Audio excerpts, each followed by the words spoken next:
During the Cold War, Southeast Asia was again on the front line. The region was split between communist and non-communist states. Vietnam became the battlefield for a proxy war between the two camps. Meanwhile, China supported communist insurgencies and promoted armed revolution in the non-communist countries, including Malaysia and Singapore. This was the backdrop when the 5 non-communist countries in Southeast Asia, Indonesia, Malaysia, Singapore, Philippines, Thailand, came together to form ASEAN in 1967. It was a remarkable act of statesmanship.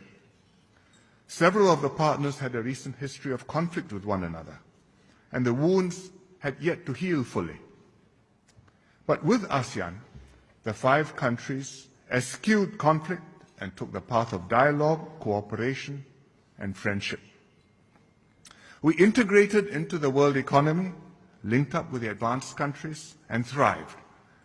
Meanwhile, the communist countries in Indochina were held back for decades by successive wars and the rigidity of their command economies. After the Cold War ended, the US became the sole superpower. Southeast Asia entered a new phase. The Indo-Chinese Wars finally ended, and the Indo-Chinese communist countries opened up.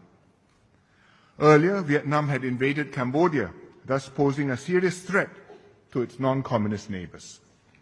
But now Vietnam joined ASEAN, together with Cambodia, Laos, and Myanmar. During the Cold War, the Communist bloc sought to export communism to the world. But China today is not attempting to turn other countries communist. Indeed, it's often criticized for being too willing to do business with countries and leaders regardless of their reputation or standing, citing non-interference in the internal affairs of other countries.